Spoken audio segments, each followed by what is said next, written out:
আজকে আপনাদের সাথে শেয়ার করব যে আপনারা ইন্টারভিউতে গেলে কি কি ভুল করে থাকেন। আপনারা যে কাজটা করেন,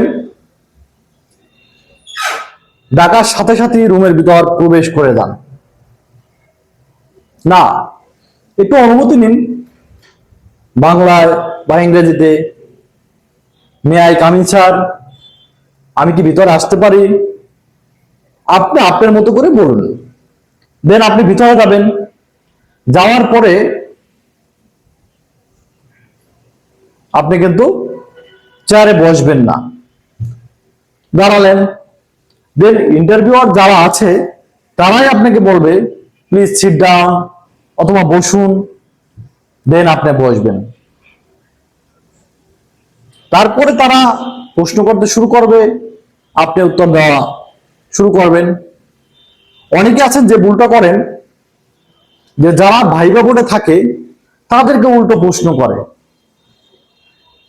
স্যার আপনাকে কোথায় যেন দেখেছি, স্যার আপনার ফেসটা মনে হচ্ছে পরিচিত, স্যার আমি তো ওখানে ভালো বেতন পাই। এবং অনেকে প্রতিষ্ঠানের নামে বদনাম করেন যে না আমার প্রতিষ্ঠান ভালো না, সার্ভিস ভালো না, বেতন লেট করে দেয়। এই বদনাম গুলো কিন্তু করা যাবে না, কারণ যারা ইন্টারভিউয়ার আছে ভাইবা বলে তো আপনি বুঝতে পারছেন ভাইবা মানে কি। এখানে কিছু নেগেটিভ মার্ক ধরবে, এই ছেলে ওখানে থেকে আমাদের মানে ওই প্রতিষ্ঠানের নামে নেগেটিভ কিছু বলতেছে, কারণ আমার প্রতিষ্ঠান থেকে যখন অন্য কোথাও ভাইবা দিতে যাবে তখন আমার প্রতিষ্ঠান নামও কিন্তু নেগেটিভ কিছু বলবে।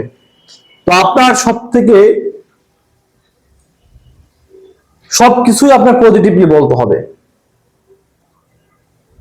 ওটা কিন্তু সবকিছুই খেয়াল করে। আপনি বাচন ভঙ্গি, আপনার কথাবার্তা, আপনি কোন ড্রেস পরিয়েছেন, ফর্মাল নাকি না ক্যাজুয়াল ড্রেস, আপনি তাদের সাথে চোখে চোখ রেখে কথা বলেন কিনা,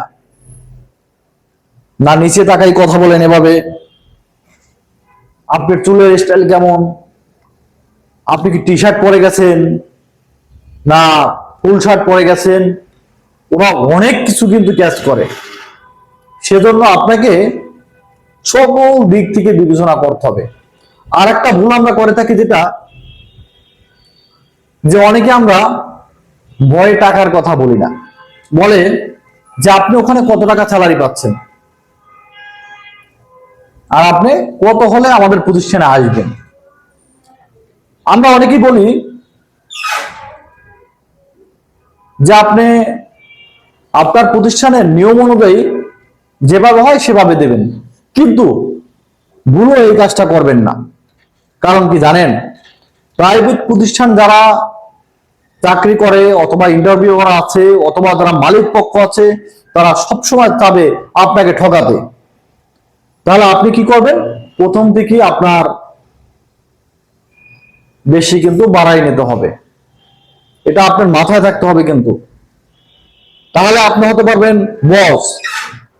যারা এখনো আমার এই কথাগুলো মনোযোগ দিয়ে না শুনে উড়িয়ে দিচ্ছেন অথবা মনে করছেন যে আদায়রা বকবক করছেন, তাদের দেখার দরকার নাই ভাই ভিডিও।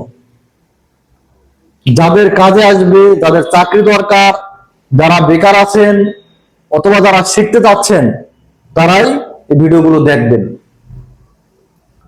আর এরকম ইন্টারেস্টিং ভিডিও পেতে অবশ্যই আমাদের চ্যানেলটি সাবস্ক্রাইব করবেন। পরবর্তী ভিডিও দেখা হবে ইনশাল্লাহ। আসসালামু আলাইকুম।